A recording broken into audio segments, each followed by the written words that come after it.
I'm Helga Janssen-Daubia and welcome to Democracy in Action, the show where we talk issues affecting you and your community. Public transport is the backbone of any developmental state.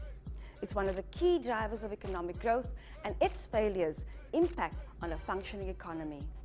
Much like our experiences with load shedding, a compromised public transport system threatens jobs, education, and just about everything in the evolution economy. A 2013 National Household Travel Survey reveals that 68% of South African households use taxi services daily, followed by commuter bus and commuter rail operations. In recent years, major cities in South Africa adopted an integrated form of public transport meant to enhance access and bring with it safety and reliability. But as it stands, a major metro like Cape Town remains disenfranchised. Commuters face daily challenges with public transport.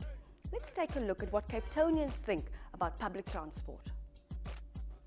Public transport is something that many South Africans depend on when it comes to moving around.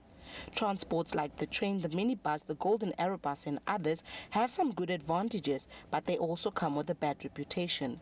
Let's hear from Cape Townians what they think of public transport. Hi, my name is Sharone. I stay in Monotone, and yes, I do use public transport. Okay, I have had bad and good experience with my city. So mostly when I come back from work, it's so late, the bus is never on time, then I have to wait for maybe an hour or more than that just to get a bus, and then you end up getting home late. But then on the other hand, it's also good because it's very convenient, like it's in a lot of places and it's close by, it's very safe, that's for sure. But then it's just that sometimes the bus comes really late. That's the only problem that I've had with my city. My name is Siamtana Hans. I'm a learner, obviously, and I use my city bus. It's a public transport, and I'm not quite impressed with the service we get as commuters in the bus.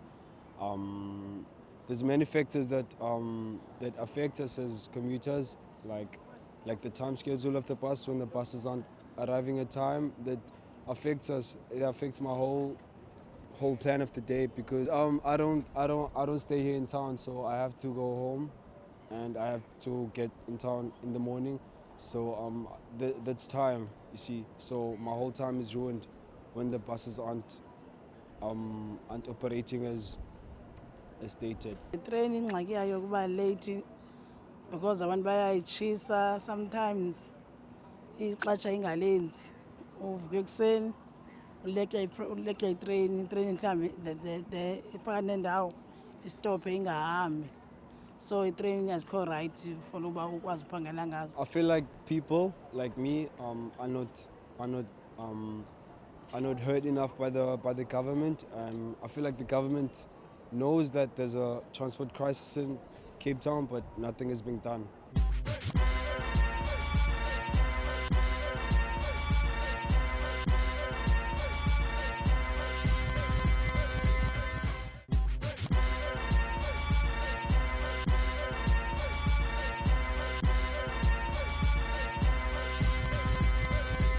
Welcome back. You're watching Democracy in Action and we're talking public transport. On any given day, trains are late by more than an hour, and at times the service completely suspended. Taxis remain the most widely used, though concerns remain about its reliability and safety. Probably the closest reliable transport service is the bus service, but this at any time could be the victim of protest or random violence.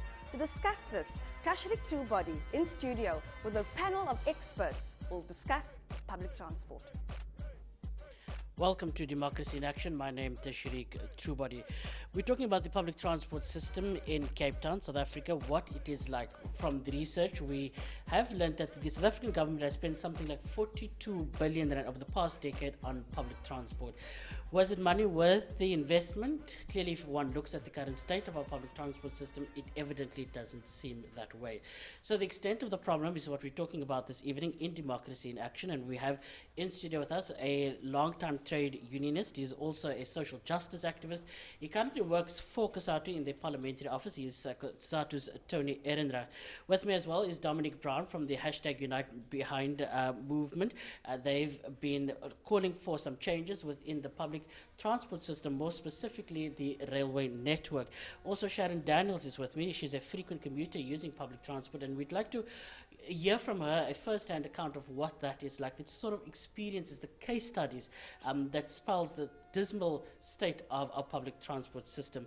A very good evening and welcome to Cape Town TV and Democracy in Action. Good evening. I'd like to start off with you, Tony.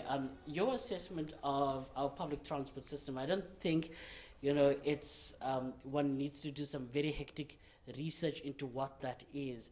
But just your cursory oversight and assessment of our public transport. Well, public transport must respond to public needs, and the way that we're responding to it at the moment is completely out of kilter with what the needs are. The amount of money that goes into SAA, which is public transport for the wealthy, far exceeds the money that goes into Transnet or Metro Rail, for example. So even at national government level, there's a mismatch between the needs and what the services are that are actually provided. But here in Cape Town, there's a huge disjuncture between what happens on the roads, and we see the overcrowding and the gridlocks every day, what happens in the taxi industry, and there's complete chaos, very little effective regulation and huge safety issues. The buses only run in some of the established townships, the old townships, with very little expansion into new areas that were developed. And then, of course, the trains are on a complete disaster. So there needs to be a response to that. But the train carrying capacity from 1997 to now has declined by about 50%, where they transported then about 560,000 commuters a day. They're down to less than 300,000 commuters. And there are more commuters that have come into the system. So you have more people who were supposed to be on the trains that were overcrowded at that stage already, now coming into buses and trains and taxis and private transport. And that's leading to a nightmare for the citizens. The responses have been completely inadequate also. This figure of 42 billion, then one could arguably say that it was largely on the integrated transport strategy or the integrated systems that were rolled out in major metros, right? And I'm going to get into what the state of that establishment has been. But from where you stand, how much of this current problem, already put us on the back foot with apartheid spatial planning? Well, apartheid spatial planning is the big problem that we have. But with the pockets of land available, we're really only going to be responding in token ways to getting people into the inner cities closer to their jobs and to economic activity. You're always going to have the great need for transport modes to get people into the way that cities are structured. And we're talking specifically about Cape Town, how that's structured and how to respond to that. The 42 billion is an interesting amount of money, especially when looked in relation to Cape Town.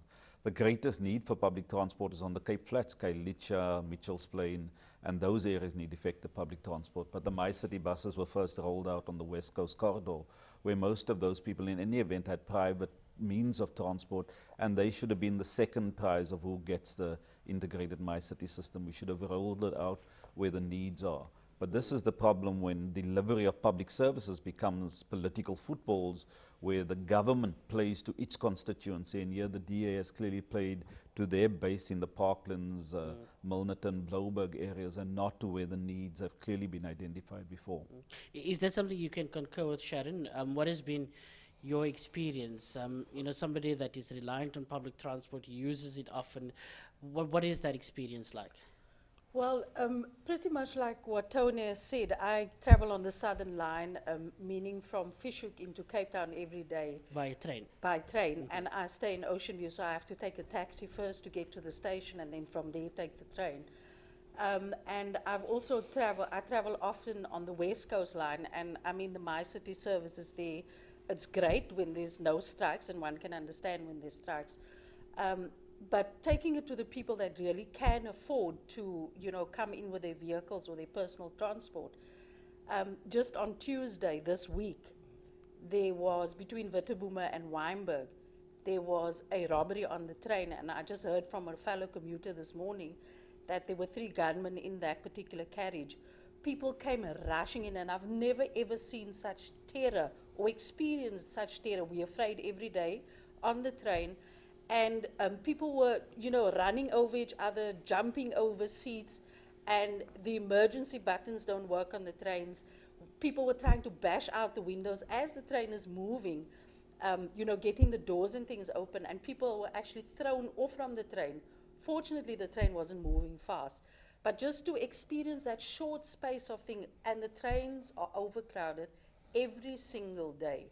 And I was left traumatized, and so was many other people, and other people didn't even have a fallback, whereas I had, I managed to get a debriefing on Tuesday, but that doesn't mean that I'm less traumatized. I'm more relieved now.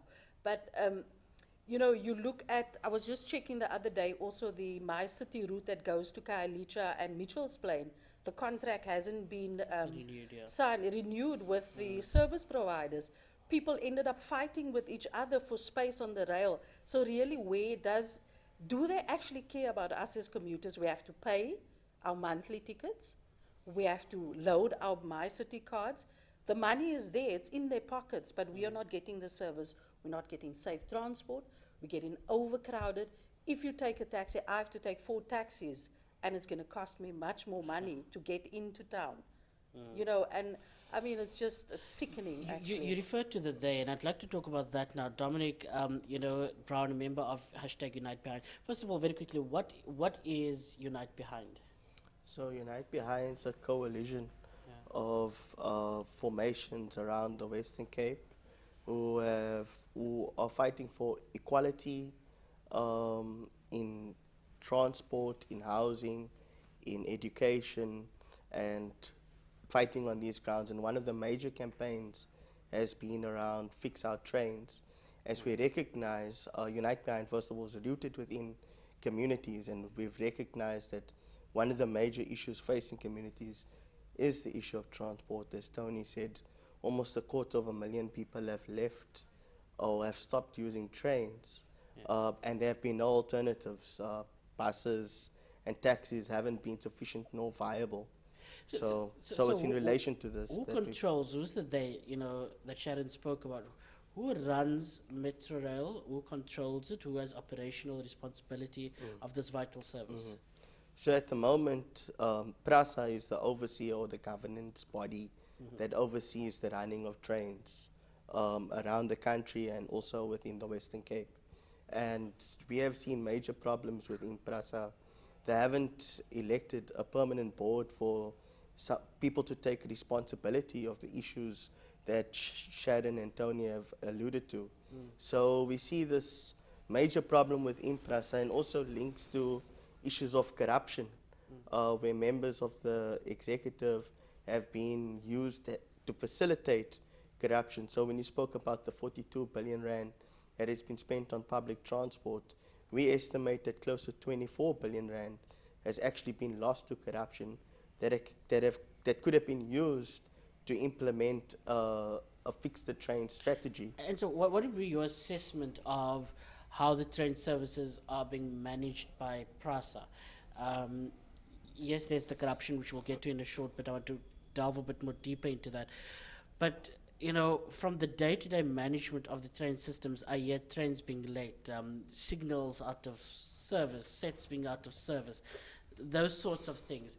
What is your assessment of the day-to-day operational issues? Is it a lack of management, poor management, or is this just the situation and they're trying to really just get on with the job? Well, I think Sharon will tell you from her experience that things are not getting better, right? The Southern Line is supposed to be one of the better lines in the Cape Town area. But even there, you can experience hour delays. People are leaving early hours of the morning to do what ought to be a 30-minute journey on the train. So, I mean, speaking to this is obviously issues of maladministration, corruption, just a terrible running of the services. And I think this is as a result of not having people with the correct skills, with the right integrity, to clean up the management of PRASA and the train system. And we must say that this extends beyond trains. I think trains is one of the core issues right now that we can look at, and we can see this is an emergency. And we've been asking that this be declared a national disaster for almost two or 3 years now, because it's urgent, right? But what's required is an overhaul of the public transport system in South Africa. And if I can just say one thing, one of the things that's not brought into the discussion about the public transport system, the spatial inequality is one, the issues of corruption at the state-owned enterprise is the other, but we don't look at the carbon footprint, the ecological footprint that is as a result of poor public transport services. So people who can end up using their private means, cars and so on. But here's an opportunity to overhaul the public transport system that allows to have a safe, reliable and cheap, I won't even say affordable, cheap public transport system that mitigates against climate change. Sure, and I understand, the appeal there in that argument. Tony, what appears to be the fundamental problem here? I can understand managers not doing what they're supposed to do. I can understand the corruption at PRASA and how that translates into, the disservice to our communities, to the working class. But is there a fundamental lack of political will here? Because surely we have ministers of transport. Just what do they do if this is the crisis that, commuters experience every day? Can I, just before Tony, if I may, I think from my side as a commuter, there's the issue of no political will and mismanagement and just not caring about those that are taking the trains every day. When the trains started becoming bad, it was an issue of there was cable theft, there was signaling problems, and now you don't hear of these things so often anymore. After we as commuters have been challenging them, complaining all the time, and I'm sure some bosses somewhere have also raised this with PRASA and with Metro Rail. Now it's the issue of us not being safe on the trains, where there are robberies now. There's no talk about cable theft. There's no talk about often signal problems. It's either, whatever. I want to put this question again to Tony, but just on that note, arson attacks have come to define almost the problem with train services. Well, what is your impressions about what is happening? Where are these arson attacks coming from? One cannot say where it's coming from. And, for me, the way I see it, it could almost be a deliberate attempt by those that are causing the chaos here in the Western Cape particularly, because how do you have 2 arson attacks in 1 week? Where does that come from? Is the system trying to, or whoever's responsible, are they trying to create a new transport system here? Because it's a complicated matter, and I'd like to maybe just jump in on that. I want to go to Tony. I'll come back to you just now. I mean, on the one hand, and now I'm going to come back to the political issue, right? But this is something that I struggle with, that you have a train system that's meant to be working, but then you get some guy that goes and sets the train satellite. Is there something broader to what's happening at the moment with these trains being satellite? Well, I think that we've got to figure out a way to get to that problem. The first part of the problem is that there's not the political will and there's not the money put aside. If you do a comparison between the amount of money given to SAA and the amount of money given to Metro Rail, then you can see the disjuncture in the lack of political will to dealing with the transport needs of working people. 10 years ago, they needed 108 sets to run the system in Cape Town, and then already it was overcrowded by about 50%. So you had double the amount of people in the train system. That was 108 sets. Now, at the moment, we have 64 sets operational. Even though they have a few other sets standing around, the capacity on the train lines are unable to cover that because of the damage around cable theft and other problems, which they're not addressing from the point of view of security or some intelligence to deal with the theft, what seems to be organized theft in many of these areas. So there's a need for the government to respond as a whole to dealing with it. But there's a number of issues that we've got to tackle at the same time to fix the problem. We should long ago have invested in new train sets. There's a level of frustration. The reasons for the damage and the arson attacks on the trains could be either people who have an interest when the trains are not running, and that seems to be the taxi industry and the bus industry, because commuters are then moved there and the money is moved there, so that could be part of the thinking. But the intelligence and the policing service must be able to get to the bottom of it. It can't carry on for so long. Yeah. And then the consortiums that are operating, the criminal empires that are leading to the cable theft, that's not being responded to effectively by government either. Yeah. So that has got to be addressed. But how much, Dominic, should communities take responsibility for this? I mean, if a train that's passing through Valhalla Park or on that sort of central line at the moment, where we've seen quite a bit of attacks, not just on a train being set alight, but drivers being attacked, etc., that are members of our community that are engaging in active criminal activity, and to what extent does the state then say, but how are you holding us responsible if this is what's happening? Well, first of all, the state is responsible for getting to the bottom of it. Secondly, we may be not saying the state is responsible for it, but these attacks do seem to be orchestrated.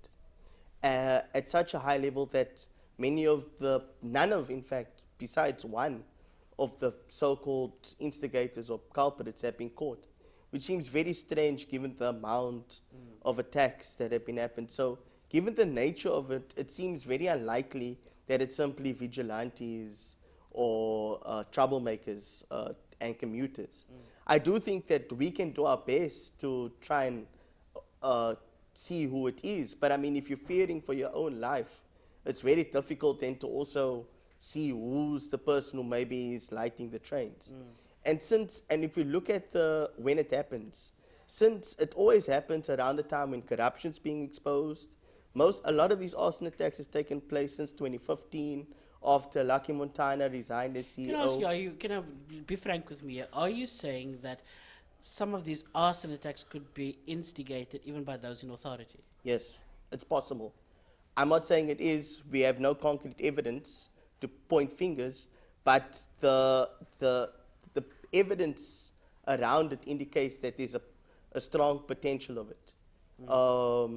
And besides the commuters not having access to trains, 64 out of 108 sets, that's more than 40% decline. 528 million rand has been lost over the past 4 years as a result of these arson attacks. So, and it creates chaos, it creates a distraction away from the pertinent issues. How do we police this, Tony? We're going to have to go to a break shortly, but how do we police this situation? Is the answer JP Smith's railway unit?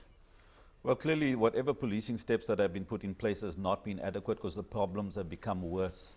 So the problem that you have at every level of policing, whether it's national, provincial, or the city of Cape Town, is that they're doing the wrong things to address the problem. If they were doing the right things, we would have seen a reduction in the problem. So throwing more money at that wrong strategy is really not going to help. Is there a right strategy? What is that? What does that look like? Well, the right strategy has got to be a more effective intervention that deals with the problem, and you have to have more effective intelligence, because if you look at it, what is criminal activity making money off of drugs and off of the scrap metal industry, the big gang bosses and stuff. This is where their money comes from. This is the illicit economy, and they're becoming more entrenched in the communities. So as Sharon says, we can't be the watchdogs in the communities, because those guys will lash back at communities who are reporting these instances. So the police and the state must respond more effectively to dealing with that. And we haven't dealt with the export of the scrap metals that are coming off of many of those theft of cable theft. The law is still largely inadequate. There's been some change in the law, a new piece of national legislation, but it hasn't stopped the problem. We've got to be more decisive at the national level as well as the provincial and local level, and then communities must also support it in some way. But communities become warm to a mode of transport if it responds to their needs. At the moment, the way public transport's rolled out in the Western Cape in particular is not responding to the needs of the communities. And remember, these problems are not unique to Cape Town. There's been train burnings in Pretoria and Joburg also. So when people are frustrated, they're lashing out in this way, and we've got to address what is a public transport crisis in all of our urban centers so that we can get communities behind us. Well, let's take a look at what potentially could those needs be. Once we return from the break, we'll find out, is there one solution, or at least a broad solution, to try and deal with what evidently is a threat not just to the economy but to the lives of ordinary people? We'll get into this and more just shortly after the break. Do stay with us.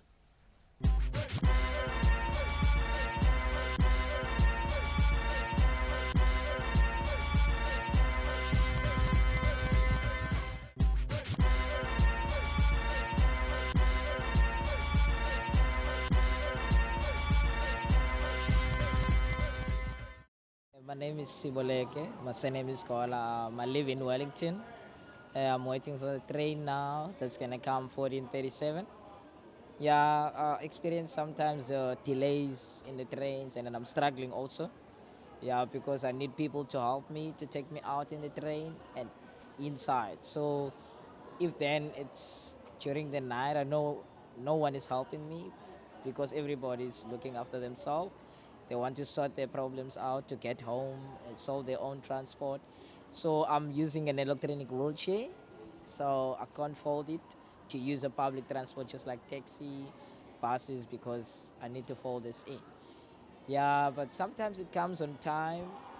Yeah, we really appreciate it sometimes if it comes on time. If it comes in on time, because most of the time it delays, and then we're getting late at work. I always get late. But yeah, sometimes I get early because obviously there's no problems that they're experiencing or something. I'm Kevin Neufeld, and I normally prefer Prasa because Prasa is for me on time, whatever happens. But there's certain times that we really need to realize as we as commuters, it's because where I'm coming from in Colombo and I'm coming from my house, there's so many people stealing train. And the problem is the reality of all the things is we don't focus on that. If people stop stealing train, then Prasa can focus on a lot of things.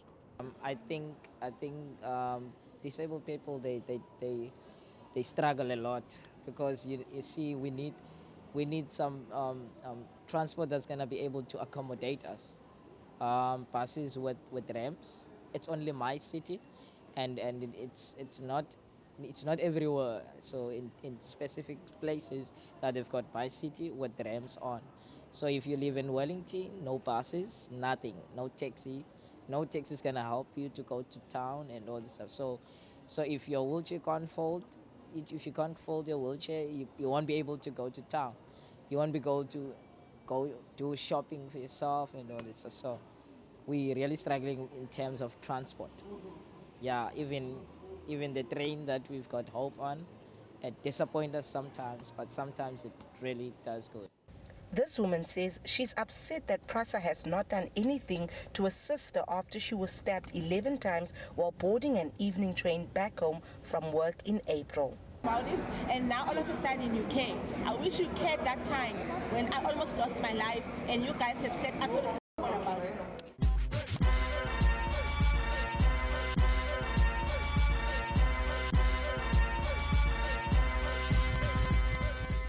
So now we're looking at the state of our public transport system. It's evident that it is in a mess. There's just no other way of defining it. But what response, if any, has there been from government? What role do communities play in trying to safekeep this vital resource? And the larger impact that it has, not just on you trying to get to work every morning on the N2 when you're sitting in your car being, backed up traffic for about an hour or two, but also the type of impact that it has generally on, a functioning society. So that's a conversation we're having. Tony Ehrenreich is here with me this evening. He is, of course, a long-time unionist. He is working for the parliamentary office. We also have Sharone with us. She's a commuter on the railway system, and Dominic Brown from #Unite Behind, a movement of ordinary citizens that's trying to effect social justice in Cape Town and elsewhere. I'd like to, Sharone, just quickly try and just take a step back. If, that day that my city is not operating, the trains are giving you a problem, the taxis are, brimming, through the windows of just how many commuters are shoved into one little taxi. What impact does that have on you if you can't get to work? So for me, unfortunately enough, my employers, they understand when there's a situation like that, and often there were times that I would call and say I won't be coming in because of the situation. For many other people in the industry that I work in, people are losing their jobs, they are losing their day's pay. And that's the impact it has. And coming back to the community, it causes problems in the family because now there's less money to have the household functioning right. And the added stress that goes with that already, it's stressful living in communities where we come from, where there is lots of violence.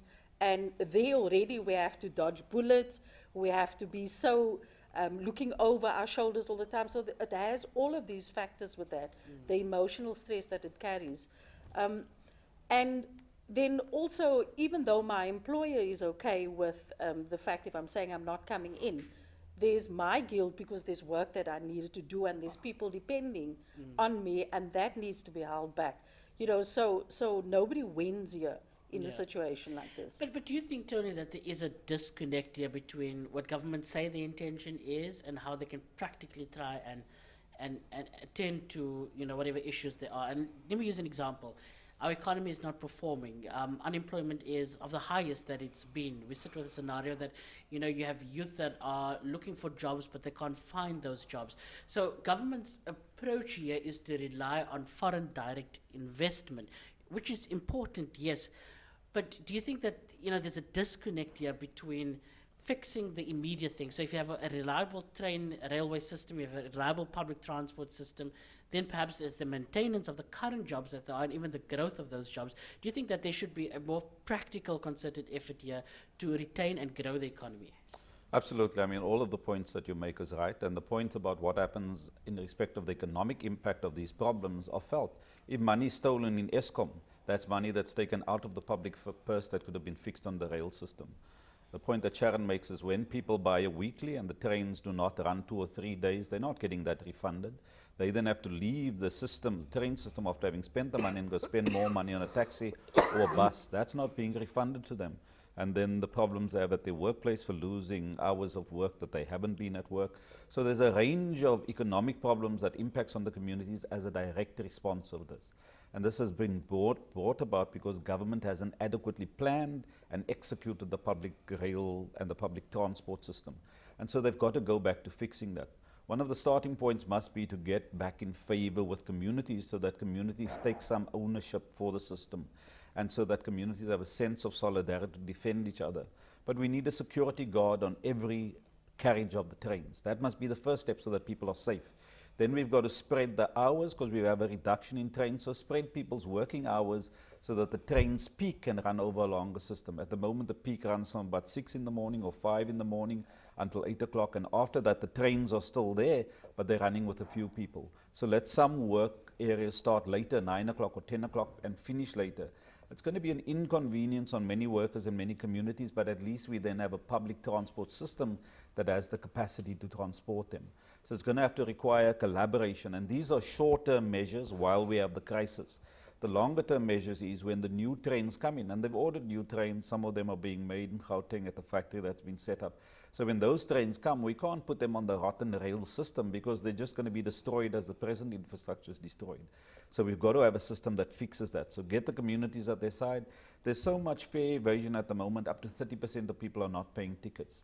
We've got to reduce the cost of tickets because people are having to leave the system to go spend money on buses and taxis.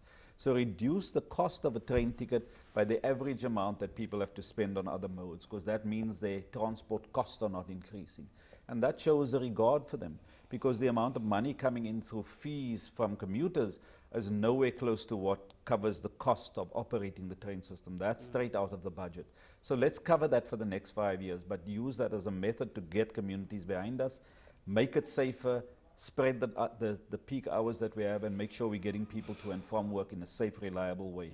And then deal with the criminality in communities. These gangs are putting in place systems that are preying on the infrastructure, and they're going to continue looting all areas of infrastructure. The politicians and the management looting it at one level, and the gangsters are looting it at the other level. And working class communities are caught in between. So we've got to stop the political looting, and we've got to stop the role that gangsters play in criminalizing the destruction of the infrastructure. Then at least we're on the path to spending the new money that must come on expanding the infrastructure and fixing the problems overall that the economy and transport requires. Very comprehensive there. Sharon? Yeah, I just wanted to comment on what Tony was saying. I think as community and as commuters, we have already put almost kind of a safety measure in place for ourselves by forming WhatsApp groups on the various lines where we keep each other updated on what is happening. And then also through the discussions of how we can make our traveling experience on the trains a bit easier. We came up with solutions. We, even though it's short term, we requested as commuters that we have carriages available for women and children and the elderly and the disabled, specific designated carriages that is going to be supervised, that is, and then also the security on the trains. And I know that they said that there are so many law enforcement officers that has been made available. You don't see them, except on Tuesday when that incident happened between Witteboom and Weinberg. The evening and during the day, there was police officers, there was law enforcement, there was PRASA, security on the trains. That isn't enough. We have put down as community and as commuters those little measures, and yet it cannot be implemented. Why not? It's something simple. It doesn't cost any money. I want to pick up on with Dominic very quickly a point that Tony raised about the political looting. To what extent is that evident at PRASA? You spoke earlier about the corruption in PRASA. We've had the era of Lucky Montana. We've had, monies being allocated for projects and that money just simply disappears. To what extent does that level of corruption impact the functioning of a railway system? Well, we've already spoken about the impacts of the functioning. Yeah. I would just like to give you some of the insights into where it's lying, for instance, all right? So, of the amount of money that's already inadequate, as Tony was saying, that's invested in the railway system, lots of that has been siphoned off. One concrete example was through the setting up of the integrated security access management system, which cost 4.5 billion rand to ensure greater security and safety of the railway systems. We've seen the exact opposite of that, the worsening of safety and security on these trains. 4.5 billion, potentially most of that was in fact gone to the back pockets of individuals, right? The Siangena company, these private contractors, are the offices through which huge amounts of corruption is being siphoned out of the system that can be used to invest into the fixing of trains. There's clearly no lack of ideas in terms of what are the concrete measures that can be in place. From what Tony was saying and Sharon, coming up from outside of the current governance structures. No? Now we ask, how serious is the state about addressing this? How many meetings have you requested the Minister of Transport, the previous one, Minister Nzimande, as well as the President, to come and meet with us so that we can discuss these ideas with him? These are concrete. We've asked, it's clear that the train system is in a mess. Yeah. Let's declare it a national disaster so that we can urgently address it. Here are the things that can be done. Small steps. This is not even major. Yeah. Why hasn't the permanent board been elected yet? We want to be able to hold people accountable. This is not a major thing to do. So are you confident about the new dawn? Well, I think for us, we engage in good faith. And we hope that every minister that comes in with a level of integrity and a commitment to address these issues. Yeah. And we move on that basis. However, we have critical questions. Can Minister Mbalula take time out of his schedule to meet with us as commuters, Well, he seems as to have members a lot, of he seems to have a Unite? lot of time for Twitter, so I'm sure he definitely has time to take a meeting. And then let's discuss these concrete proposals. Yeah. Why have we not seen people being arrested for these corrupt practices within PRASA? Okay, so we're not even talking about spending additional money yet. We are talking about small steps right now, immediate task, address corruption within PRASA and the railway services. And then once that's done, we need to start moving towards getting more trains, more effective trains, changing the public. But there's some other immediate things, like Sharon was indicating. Sharon, there was a very interesting piece of analogy to be drawn when the president was during his election hearing, he took a train trip, right? And the very experienced, and most commuters have most mornings, the train got stuck, with the billionaire president on the train at the time, and he couldn't do anything about it. His protectors were there and everything. And the train got stuck. And I almost thought, the irony about the situation. Do you in any way feel sorry for the man when that happened? Or do you think that it was a taste of the medicine that you experience every day? For me, when I looked at that whole situation, I thought, wow, okay, at least attempting to go on the train like the mayor has done and everybody else in the Western Cape as well, to experience what we experience. But they were in a safer position because they had their security, around them. And then I think what for me was more disturbing is the fact that they're on the train and the photographers are there and they're smiling. If you go on the train, and also on the day when the president got stuck, there's this picture that the media used where his head is out by the window, yes, and he's smiling. And I looked at that and I thought, come on the train and actually see if we're sitting and smiling as commuters, because you're forever looking behind your back. You're forever looking when the train stops, is someone going to jump on there? And I mean, to me, that was an insult, because there's nothing for us to smile about. You know, one day, you can't say one day is worse than the other. And I think that's just a slap in the face, because that was a temporary situation, and for us it's an everyday thing. Yeah. You know, you can travel up to 4 hours or 3 hours at a time on the train, especially from where I come from, fishing to Cape Town. So, yeah.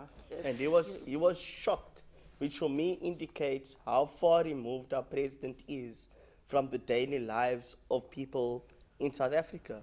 And if I can just make an added point to that, is that there are few things in society that allows for greater, like few critical issues that intersect in such a way that allows for greater social transformation. Energy is one. The crisis in Eskom, if resolved in a way, can alleviate the lives of many people, providing access to electricity, creating jobs, allowing for greater economic activity. Transport is another one. So we here with the new dawn as a break from corruption, whereas we see some changes, but we're waiting for people to be imprisoned for corrupt activities, and we're waiting for concrete steps beyond cleaning up one or two individuals to address corruption. Because corruption in this country is not because of one or two individuals. It's embedded in the way the economy is organized. The second point is that beyond corruption now, we urgently need to address jobs. We've seen once again that unemployment has increased over the first quarter of 2019. In the United States of America during the Great Depression, the 1930s, the unemployment rate was 25%. In South Africa, some people want to lie to us and say it's 27 point something percent, but when in reality, it's closer to 40 or 50% when you include discouraged workers and so-called homemakers who are included. And the way the statistics is organized, it makes even if you worked selling a newspaper last week, a very precarious job, you'll be included in those statistics. So if you want to address unemployment, if you want to address the lived reality of most South Africans, public transport and energy are key areas. And fortunately, we have Eskom under state control. We have PRASA, who is under state control. But we are not, I think, not having the correct political will to push for the alternatives that we're saying that we want as the state. And people are waiting, people are desperate, and the social ills in our society are deepening as a result. And we really need to be at the make or break. And we need to now say, Ramaphosa and South Africa, the state, this is the time for you to step up. Tony, how do we do this? I mean, is it chucking somebody in jail? Is it sending that strong message? Is it the president walking into a meeting and firing the entire board and getting somebody else to just take over? Well, there are probably a few things you have to do. The first one is you've got to restore hope amongst people that the system's going to work. And so I think sending people to jail is an important part of that. Sending the bigwigs to jail and sending the guys to jail that are burning the trains and stealing the wires and stuff. So there's got to be effective policing. And then you've got to take some steps to get the community behind you, and we spoke about that a bit earlier. But then you've got to actually roll out the measures that's going to improve the system. And that comes down to management and the end to the kind of criminality that's hamstringing every effort that they make. Because I think some of them are making efforts at an operational level, but if the trains are being burnt out or the wires stolen, the trains are going to break down. And then we have to find alternatives to the signaling system, for example. At the moment the trains stop, if they can't track where it is on their signals because somebody stole the cable. Well, we should have a wireless signaling system that locates the trains separate from them being located on the track, so that you can at least keep moving the trains, because there's power. The trains move, but they're not moving because of this protocol within Metro Rail at the moment. So those things need to be adjusted in the short term, and we need to bring different technological solutions to overcome the challenges that we have.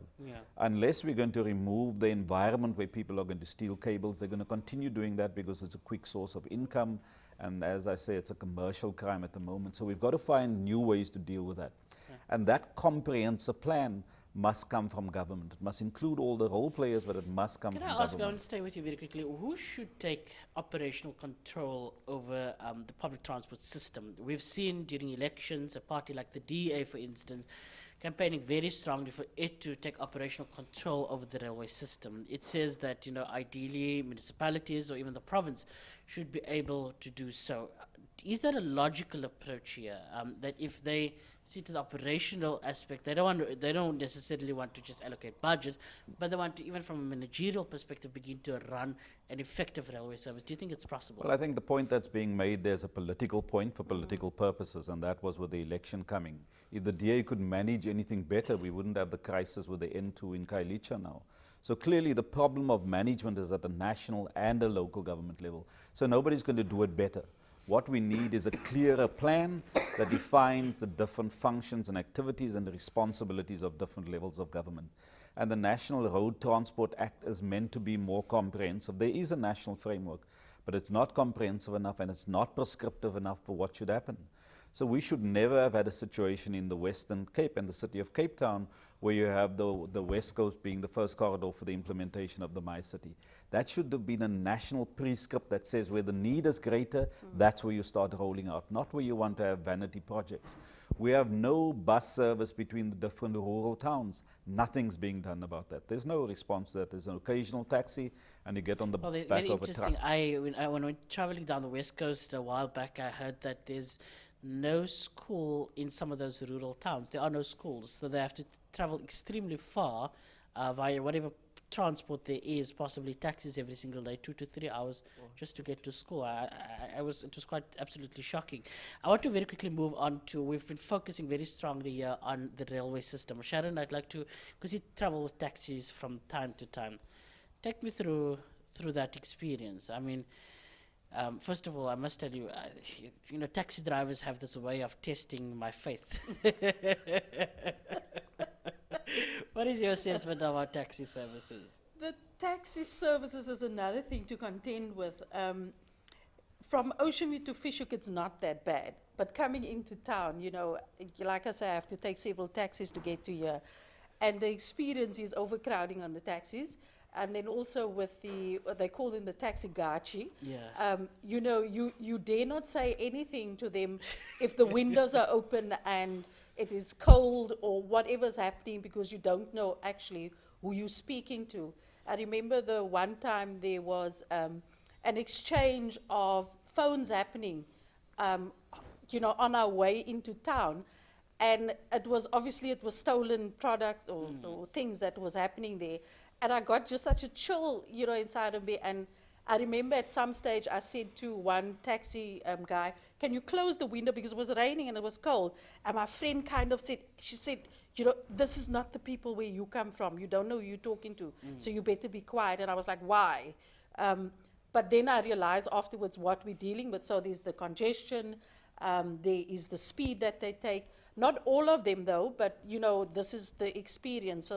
So it's either you get on or you walk or you take the train. That is the kind of experience Dominic, that you have. your assessment of the taxi services? No, I mean, what Sharone says is correct, right? But in addition, you also understand it's an unregulated transport service, and it arises because there's not enough from the state. It's not where I live in Kales River. We don't have access to a Golden Arrow bus. We don't have access to this My City bus. The train station, Kales River, is pretty big, like many other suburbs. It's far to get to the trains and so on. So you end up taking these taxis, and taxis are trying to make ends meet. The drivers will have to pay for the person who owns the taxi, so they have to drive as fast and many trips as they can in order to be able to pay the driver and make something for them to eat at night. Yeah. And the drivers are not interested in roadworthying their vehicles, and so I think this is why the transport issue is so critical, okay? Because first of all, we have this immediate urgent tasks. Clean up the corruption, set out the immediate plan to fix the trains. Yeah. But then there needs to be a vision about how we address transport going forward. Yeah. We have done a critical study showing that the rollout of a rapid bus system run on renewable energies can create up to 250,000 jobs in a short period of time, important in our economy and with our high unemployment. So Africa is the 14th highest emitter of greenhouse gases. This will dramatically reduce greenhouse gases. And thirdly, it will dramatically improve people's lived conditions. They'll be able to move around much more effectively, get to where jobs are, and get to their jobs on time. And this can be, so the first steps is the next 6 months, to wipe out corruption, but in the next 2 to 3 years, we want to see an overhaul of the public transport system to a safe, reliable, and cheap public transport that mitigates against climate change. Tony, since you're based at the Parliamentary Office for COSATU, is there any way we can talk about legislation to deal with taxi drivers? I think absolutely. Part of the problem is the ownership structure, as has been pointed out. We must turn the taxi industry into a cooperative industry where every driver owns and operates his own taxi. You can't have one taxi lord owning 20 taxis and everybody comes and pay into him and they drive as recklessly and wild as they want to. So we regulate it differently by restricting that, by making sure the economy benefits a broader array of people. We're starting to do the right thing by making a more effective and safe transport, but also providing economic activities to poorer people. So those are the kind of steps, but government's going to have to step in. So I think legislation is important. The new minister must sit down, must look at all of the challenging areas, and must as a priority change the kind of urgent steps that I think both of the speakers have been outlining. Because we've got to restore hope in people in the system, and then we've got to understand that we've got to subsidize public transport. It's apartheid that threw people so far away from their jobs. So the taxis also must be subsidized from the national coffers, like the buses, the trains, and the planes are. So let's put some public funds into ameliorating the problems that working class people have to getting in public transport. But those are the kind of steps that we need to fix it. It's a complicated problem, guys. I know we have lots to talk about. We're out of time. You know, we have to wrap it up.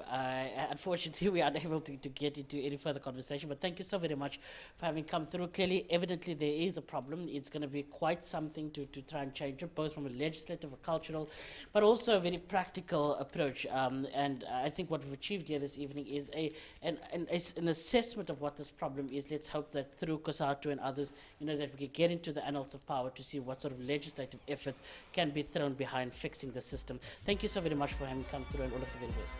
Thank you.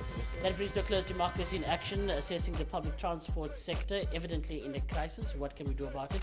Please get in touch with us on our social media platforms. Until we talk again, thank you so very much for tuning in, and goodbye.